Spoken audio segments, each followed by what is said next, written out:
Buongiorno les amis, j'espère que le week-end s'est bien fini et que vous êtes prêts à repartir pour un nouveau tour.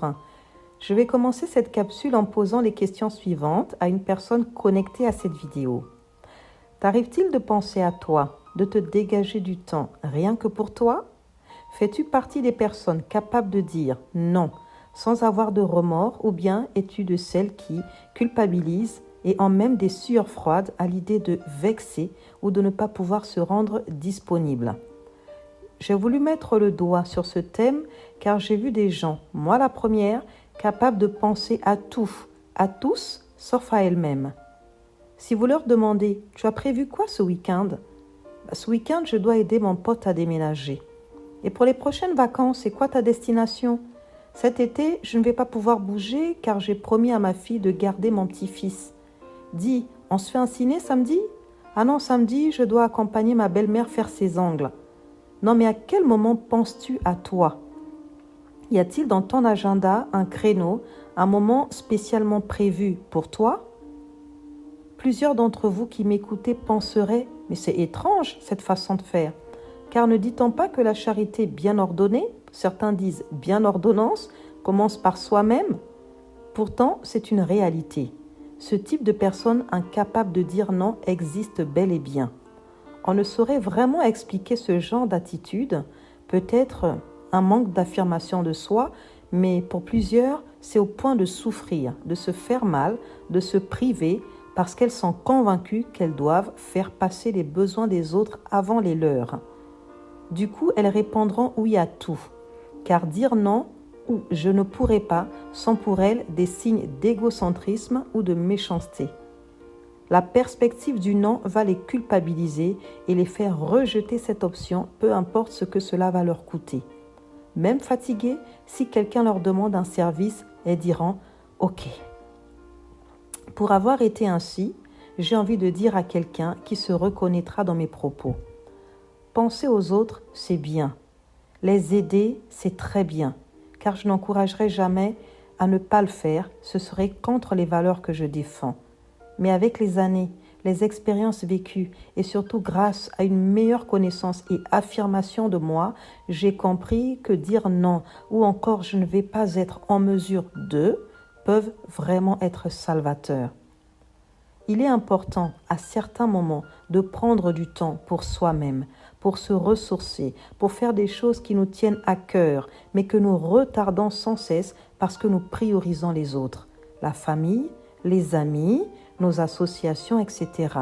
Pourtant, passer le clair de son temps à prioriser les autres avant soi peut être une véritable bombe à retardement. Pourquoi je le dis? Parce que cela peut générer plusieurs choses. 1. Vous risquez l'épuisement, le burn-out, voire même des ennuis de santé. C'est vrai les amis. Il y en a qui prennent tellement les problèmes des autres à cœur, et moi j'étais comme ça, au point de s'empêcher d'être joyeux. Moi je l'ai vraiment expérimenté. Exemple, ma meilleure amie qui vit un calvaire dans sa relation va appeler pour raconter ses déboires. Du coup, je vais devenir triste et finir ma journée en déprime pour cette amie-là. La deuxième chose, c'est que vous allez vous énerver facilement. Vous avez tellement habitué les autres à dépendre de vous qu'ils vous sollicitent sans cesse. Du coup, vous vous retrouvez vite débordé, êtes souvent stressé et agacé par ces requêtes répétitives, sans compter la fatigue physique et morale que cela va générer. On le voit chez certains parents ou collègues de travail qui, en voulant trop ménager les autres, se retrouvent noyés et souvent seuls à tout gérer au point même qu'on va même les appeler les week-ends pour travailler. Ici, je voudrais souligner un point. Aider les autres, c'est bien, mais faire à leur place ce qu'ils peuvent et doivent faire, ce n'est pas leur rendre service. Vous les rendrez dépendants et en ferez des gens qui auront du mal à faire sans vous. Vous en ferez des personnes irresponsables. La troisième chose que j'ai identifiée, c'est que vous vous exposerez au non-respect des autres. Pourquoi? Parce que généralement, dans la société dans laquelle nous vivons, les personnes qui disent oui à tout sont souvent perçues comme n'ayant pas de personnalité. On va donc les traiter avec mépris, irrespect, car pour les gens, elles ont du mal à s'affirmer. Quatrième chose, c'est qu'après avoir sacrifié des années à vous investir pour les autres, un jour où vous vous réveillez, vous réalisez que le temps a passé, que vous avez loupé des choses que vous n'aurez peut-être plus la possibilité de faire ou être passé à côté d'opportunités qui vous auraient amené à un autre palier de votre vie. Cinquième chose, vous vous donnez tellement à fond pour les autres que le jour où vous êtes dans le besoin, qu'il n'y a personne autour de vous, c'est le noir total. Le contre-coup va être dur à avaler. Vous tombez des nues avec le risque de devenir amer et gris. Bien entendu, quand on aide, c'est sans contrepartie, mais n'oublions pas que nous sommes des humains. L'humain s'attend à un minimum de réciprocité. Moi qui vous parle, je me reconnais bien dans ces propos car j'ai été comme ça pendant plusieurs années. Ce fonctionnement m'a épuisé dans tous les sens du terme. Je pensais que dire non ou je ne peux pas était synonyme de méchanceté, alors que non, c'est juste une manière de dire je ne peux pas cette fois-ci. Vous avez prévu de prendre du temps pour vous adonner à une activité qui vous passionne. Un ami vous appelle à ce moment-là pour faire causette. N'hésitez pas à lui dire « Puis-je te rappeler à un autre moment, je suis occupé ». Ce n'est pas bien méchant. Ce moment, c'est le vôtre, c'est celui que vous avez choisi car vous en avez besoin pour vous recharger.